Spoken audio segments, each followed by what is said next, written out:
ፍቅር ነው ይሄ ጥላቻ አይደለም። ግን አመጣጥሽ ስህተት ሆነ። እኛ የተረዳነው የተበዳይ ነሽ ብለን ነው። አንቺ ግን አፍቃሪ ነሽ። አጅሬው ደግሞ ገና ፍንዳታ ነው፣ ገና ነው። ችግሩ ይሄ ነው። ያየው ይወደዋል። እኔ ራሴ እየገባሁኝ አየዋለሁ። አንድም ቀን ወንድ ሲገዛው አይቻል አቅም ሴት እንጂ ልክ ነሽ።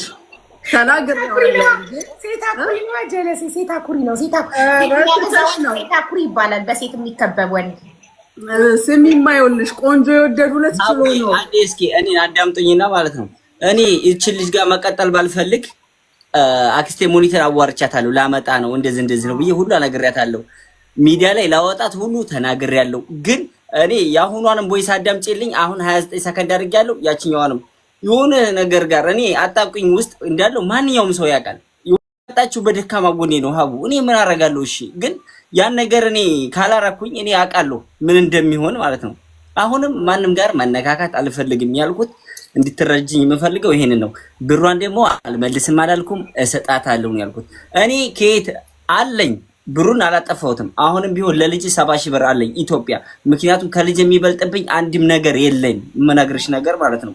ቀንሽ 120 ሺህ ብር ነበረኝ 40 ሺህ ብር ማታውኑ እንደዛ ተነጋገር። ማታውኑ ወዲያውኑ 10 ሰከንድ እንኳን አልቆይም ደውዬ ሳስልክላት ወላሂ ግፋቢል ወይ 1 ደቂቃ ነው እንጂ ሰጠዋል። እኔ የምወድቅበትን ገና አላቅም። ስራ አላገኝ አላቅም። አላህ ነው ሁሉንም የሚያውቀው። ስለዚህ እኔ እንደራሴ ሐሳብ ኢንሻአላህ ስራዬን ከያዝኩኝ ምንም ሳላወላውል ልሰጥሻለሁ አልኳት። እኔ ግን አሁን እኔ ይሄን ነገር ስናገር እሷ መታ ከሰሰችኝ። ያር ተከሰሰኝ እንኳን ከሰሰችኝ። ይሄን 100 ሺህ ብር ተደዋውለን ያወራነው። አንዳንድ መረጃዎችን ደግሞ ይሄን ስላሰበችበት አጥፍታችኋለች። አቡ እኔ ክፉ አላስብም ሰው ላይ። የሷንም ክፉ አልፈልግም፣ የማንንም ክፉ አልፈልግም። ታጥፋው ችግር የለውም። ግን ይሄን 100 ሺህ ብር እንደማንኛውም ሰው ለይታ ነው የሰጠችኝ ራሱ። እኔ ግን ወላሂ እሰጥሻለሁ ነው ያልኳት። ወረበል ካባ እሷም ሽንት ቤት አጥባን ያመጣችው አውቃለሁ። ህመሙን ስለማውቀው ይቺ ልጅ ይሄን ገንዘብ ከየትም አታመጣው፣ ማንም አይሰጣትም። ብሩን እሰጥሻለሁ ነበር ያልኳት። ያ 100 ሺህ ብር ግን ለይታ ነው እንኳን ይሄንን 450 ሺውን ሸፍኜ ልውሰድ ስትለኝ እኔ በገንዘብ መታጠር አልፈልግም ሴትዮ። መጀመሪያ በኔፓ ተገናኘን። እንደዚህ በቃ ፍቅራችን የሚቀጥልም ከሆነ በዛው ነው የመጣሽበትንም አንቺ ታውቂያለሽ። ስለዚህ አላማችንን ወደፊት ማድረግ ካለብን ተያይዘን ወደፊት እንሄዳለን። ግን በገንዘብ ዙሪያ ይቅርታ አድርጊልኝ፣ የምፈልገው ነገር አድርገሽልኛል ምናምን አወራ እየተደዋወለ። አሁንም ግን እዚህ መጣሁኝ። ደወለችልኝ። እኔ ሊቭ ላይ ሆኜ ደወለች ስላት ከአሁን በኋላ ሴት ጋር የሚያገናኝ ስራ እንዲሰራብኝ አልፈልግም። 2000 ድርሃም ስንት እንደሚመጣ ንገረኝ እልክልሃለሁኝ። ሴት ጋር የሚያገናኝ ስራ እንዲያሰራ እኔ መመጣ ወላሂ ብላለች። ወረበልካ አታቋርጭኝ፣ እኔ ላውራ እንደዛ አለችኝ። ከዛ ሴትዮ ያምሻል እንዴ ምናምን ብዬ ጠርቅም አድርጌ ዘጋሁት። ወዲያው ዘጋሁት፣ ስልኩ ዘጋሁባትና ስራዬን ጀመርኩ ማለት ነው። ስራዬን ሲጀምር ዝም ብላ አመሸችና ጧት 8 ደቂቃ ቦይስ አድርጋለች። ለአንቺ ተናግራለች፣ ለእህቴ ተናግራለች፣ ለአጎቴ ልጅ ተናግራለች። በትዳር መሃል ሶስተኛ ወገን የሚያስገባ ሰው መቼም ነው የማይሆነው ሀቢባ። እኔ ግልጽ ነው የምናገረው። ሰው አንቺ ለትዳርሽ የባልሽን ገመና እያወጣሽ የምታወሪ ከሆነ ድክመቱን የሆነ ነገር የምትናገሪ ከሆነ መቼም ነው የማይሆነው። በትዳርሽ አንቺ እሱ ጋር እስካለሽ ድረስ በቃ መሞከር ለመታረቅ በየትኛውም በቃ በፍቅር የሆነ መግባባት። ወላሂ ላዚም ማንኛውም ሰው ወንድ እኮ ተላላ ነው እኮ ይታለላል። ግን እሷ ምንድነው ሶስተኛው ወገን በትዳሯ የምታስገባው? ለምንድን ነው? ሁለተኛ ለሰው ነው እሷ የምትኖረው። እናንተና እንደዚህ እያሉኝ ይሄን እያሉኝ ምናምን በቃ አንቺ ለሰው መኖር የለብሽም። እኔ ደግሞ ሚዲያ ላይ አትምጪ አልኳት። እዛ ጋር ቁጭ ብላ እየተናደደች ነው፣ እየታመመች ነው። ወላሂ ራሷን እያመማት ነው። የሆነ ነገር ሰው ባለ ሰዓት እያመማት ነው። ያንን ነው እኔ ብላኛለች። አልኩሽ እኮ አትምጪ ብያታለሁኛው። የኔን ደግሞ ፖስት የሚያደርጉት ከአንቺ ቤት ያገኘኋቸው ሲያግዙኝ የነበሩት ከጎኔ የነበሩ ምርጥ እህቶች እነ መቅደላዋ ምናምን ናቸው እንጂ ሌላ ነገር ወረበል ካባ ሴት ጋር አውርቼ ከሆነ እዚህ ጋር መጣዩ 10 ሺህ ህዝብ አለ። አህመዴ ጋር ትጀናጅኛለሁ ትበለኝ። ልዋረድ ወላሂ ልዋረድ። እኔ የኔ ቆንጆ ምናምን ሊቭ ላይ ይላሉ፣ ግን ለምዶብኛል። እኔ ያንን እንትን ማለት አልችልም። ሀቢብቲ ምናምን እላለሁ አለለም። ግን ይሄ ነገር ማሰብ ያለብሽ ነገ እኮ እኔ የእሷ ሰው ነኝ ብታቅ፣ የራሷ ነኝ ብታቅ። ይሄ ነገር ከአንድም 5-6 ጊዜ የቪዲዮ ማስረጃ አለኝ። እያለቀሰች ቁርአን ይዛ መጣ እያለቀሰች ይቅርታ ጠይቃኝ ከአንድም 2-3 ሰው ይዛ እንደውም ወላሂ ለአንድ ቀን ጸብ በመሃል እስክራች ሰው ታስገባለች። እኔ መጀመሪያም ስተት የሰራሁት ሶስተኛ ያቺኛዋ ልጅ ጋር የተጣላ ነው የሰው ወሬ በመስማቷ ነው። ገብቶሻል አይደል?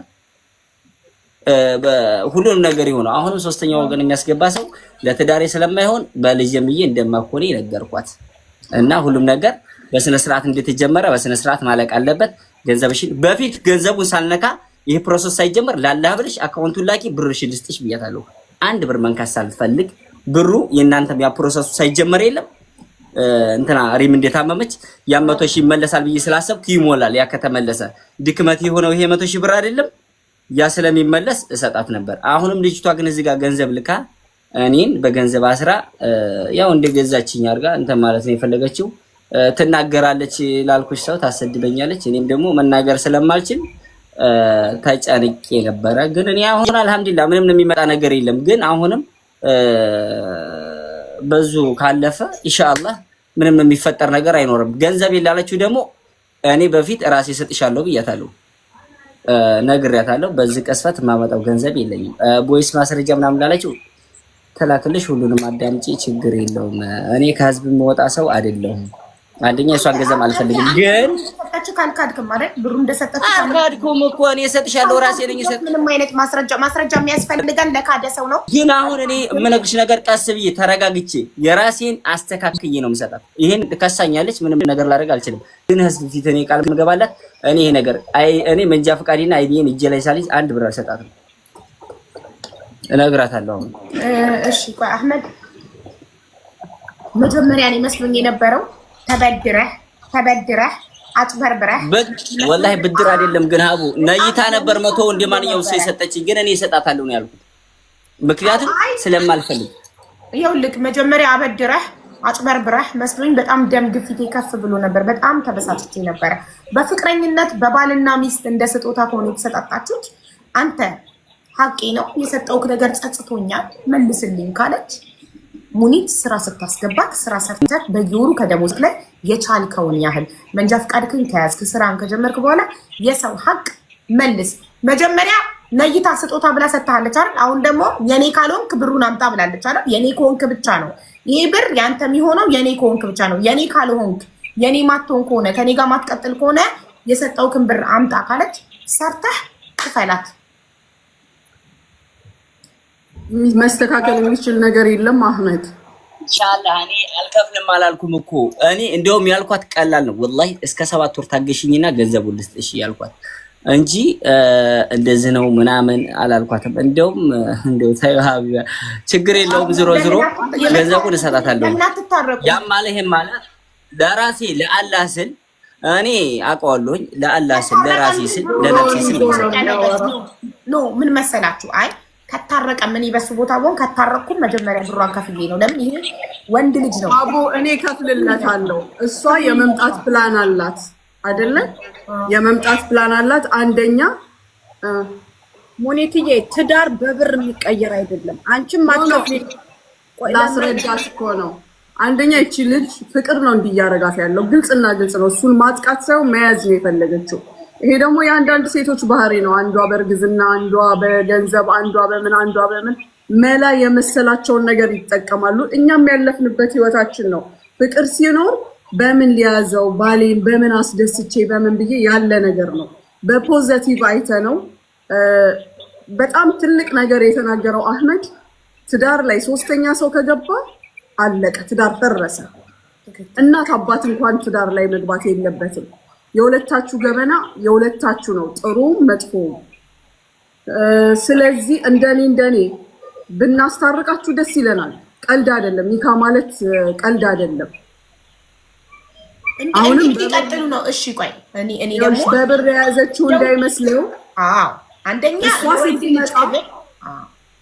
እሷ ስትመጣ ይኸውልሽ እርግጠኛ ነኝ በእኔ ነው የምትመጣው። ቀንስላታል። ይሄን ብር ቀንሻ አመጣታለሁ። በሌላ ሰው ከመጣች የለም ብሩ እንግዲህ ቀንሻ አመጣላታለሁ። ገባሽ? አንደኛ አጠገቧ ቢሆንም አንድ ነገር ይዘሽው እኮ ዝም ብሎ ቢወራጭ እንደማትለቂው ታውቂያለሽ። ይሄ የስራው አይነት ነው ሀቢብቲ። እኔ ባይ ደስ ይለኛል ሰራሃ። እኔ ራሴ አልቀበለውም ወላሂ ነው የምልሽ። ባለቤቴ ሀቢብቲ እያለ ሰው ቢያናግር አለቀ፣ ነደደ ቤቱ። አልቀበልም እንዲህ አይነት ነገር። ያው እነዛ ነገሮች የኔ ብቻ ናቸው። የፍቅር ቃላቶች ለኔ ብቻ ናቸው እንጂ ለማንም ሊያጋራቸው አይችልም። እዚህ ጋር ራይት አላት እቺ ልጅ። ኢቨን እንግዲህ ኢማጂን 2000 ልላክልህና ይሄን ስራ አቁም እስከ ማለት የደረሰችው እንግዲህ የግሏ የብቻ ይሄ እንደውም በጣም ይሄ የፍቅር ብዛት ነው። ግን ችግሩ ደግሞ ወንድ ልጅ ጭቅጭቅ፣ ንዝንዝ እንነነነ አይችልም። አንቺ ኮንፊደንስ ይኑርሽ፣ በሌላ መንገድ ኮንትሮል አድርጊው። ባልሽ ወደ ማንም እንዳያይ በሌላ ነገር አድርጊው።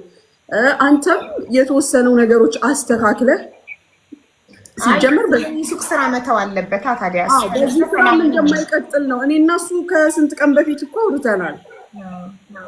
እና የሚስተካከሉ ነገሮችን እኛ እንደ እናት እንደ እህት በውስጥ አስተካክለን እሱም ደግሞ በገንዘብ ተያዝኩኝ ወይም ግዴታዎች ኖሮብኝ የሚሉትን ነገር በጭንቅላቱ እንዳይገባ ፕሮሰስሽን ጨርሽና ወደዚህ ስትመጪ ከዕዳ ነፃ ነው ልጃችን። አህመድ አሁን የኔ ልጅ ነው፣ የሀቡም አይደለም፣ እኔ ጋር ነው ያለው። ስለዚህ እንደዚህ እናደርጋለን። እኔ የበላሽ መስሎኝ ተበድሮ የካደሽ ወይም በቪዛ የጨመረ ወላሂ ያጭበረበራት ያታለላት የሆነ ነገር መስሎኝ በቃ ብር እንጂ ወዳ ፈቅራ ፍቅረኛዋ ሆኖ ወዳ ፈታ እንደሆነ አላወኩም። አንቺ ይሻላል። እኔ ሜሴጁ የደረሰኝ ለታ ከእንቅልፌ ስነሳ እንዲ አልጋ ላይ መጀመሪያ የምትከፍችው ነገር የለም ከፈት ሳረግ ፎቶውንና ሪሲቶቹን ሳይ አልኩኝ። ይሄም ደግሞ ተነስቶ እኔን ከሰሰ ነው ያልኩት። ለራሴ ነበር የመሰለኝ። አይዲው ብሎ ነው የከሰሰኝ፣ ምን ብሎ ነው የከሰሰኝ? ገንዘቡ እንኳን በሱ በኩል አልመጣ። ገባሽ? ኤኒዌይ የፍቅር ነው፣ የፍቅር ስለሆነ አንተም ደግሞ አቀዝቅዝላት ፍቅሩ። አብራችሁ መኖር ስትጀምሩ ነገሮች ይበርዳሉ። አሁን የዲስታንስ ፍቅር ሆነና ነው ያቃታቸው። እኛ እዚህ ጋር እናንተን ልናለያይ አልተቀመጥንም፣ አናለያይምም። ታሪክ ቢመጣ ኒካ ማለት በጣም ትልቅ ነገር ነው። ህፃናቶችም ናችሁ ልጆችም ስለሆናችሁ ነው። እኔ ማሻላ 24 25ኛ ዓመቴን እያያዝኩ ነው በትዳር። አልጋ ባልጋ ሆኖ አይደለም፣ አልጋ ባልጋ ሆኖ አይደለም። ብዙ ነገሮች አልፈዋል፣ ብዙ ነገሮች ግን እንዳመጣጡ በመለስ ራስን ማብሰል፣ እናት አባትን መመልከት፣ እናቴ እንዴት አሳለፈች፣ አባቴ እንዴት አሳለፈ፣ ብዙ ነገር አለ። ይሄንን እንደ ብቻ ምን ይመስላችኋል? አይሻልም? እንደ እናት እንዳክስት እና እኔ የምፈልገው ሙኒት የመጀመሪያ አክስቴ ሙኒት አንዴ ልናገር፣ በጣም ይቀርሳል እና እናቴ ሀቢባ የላኩላ ቦይስ አለ። መጀመሪያም እንዴት እንደሆነ ሁሉም ነገር ተረጋግጣችሁ ብዬ አስባለሁ። አክስቴ ሀቢባ በል እንዴ እኔ ኧረ አልችልም እናቴ። አክስቴ ሀቢባ እኔ ጋር ነው። አይዲ ትፈልጋለህ? አክስቴ በላት እናቴ በለኝ።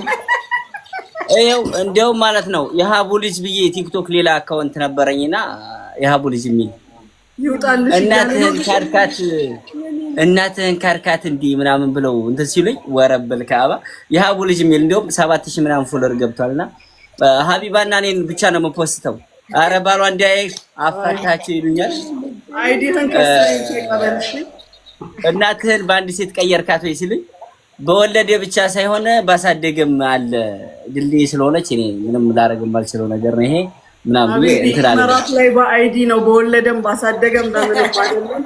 እንገናኛለን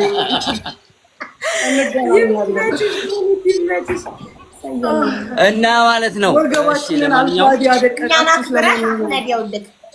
እኔ ልጫንክ አልፈልግም፣ ግን እንደ ወንድ ክብር እንዲኖርክ ስለምፈልግ ገንዘቧን እንድትከፍል ፈልጋለሁ። ኮራ ብለህ ደረትን ነፍተህ መናገር የምትችለው ብሯን ስትመልስ ነው። አየህ አንተ ዛሬ ብር ባይኖርብክ በነፃነት አልፈልግም ማለት ትችላለህ አይደል? አልፈልግም ስትል ሚዲያዎች አልፈልግም አለኝ ብላ አትከስክም ነበር። ገንዘብ እሺ ብለህ ባትቀበል ነው። ወንዶች ክብራችሁን እንዲጠበቅላችሁ ከፈለጋችሁ ሴት ልጅ ብር ስትሰጣችሁ ራሱ አልፈልግም በሏት። ብር የሰጠችክ ሴት ነገ በገዛ ባህሪዋ አልፈልግም ስትላት ሚዲያ ላይ ወጣ ብሬን በልቶ ብላ ትከሳለች። ግን በሰላሙ ሰዓት ብር ስትሰጥክ አልፈልግም ብትላት ኖሮ ሴቶች አሁን የመያዣ መንገዳቸው ነው። ብር የሚሰጡክ ሊይዙክ ነው። ነገ አልፈልግም ስትሏቸው ሚዲያ ላይ ወጥተው ሊከሷችሁ ስለሆነ ብር የሚሰጧችሁ። ብር ሲሰጥክ አልፈልግም ኖ ለምኜ ልብላ አልፈልግም በሉ። ብር ባትቀበል ኖሮ ዛሬ አንተ ተከሳሽ አትሆንም ነበር። አልፈልግም ስትል በነፃነት ምንም የሚያስርክ ነገር የለም። አልፈልግም ብለህ ትሄዳለህ። ግን ገንዘብ ይዞ ደግሞ አልፈልግም የለም። ሳትወድ በግድ እኮ አብረሃት ትቀጥላለህ። ገንዘብህን ዕዳህን ከፍለህ እስክትጨርስ ገባህ? እኔ አሁን ሀቡ የሰው እኔ ህሊናዬን መሸጥ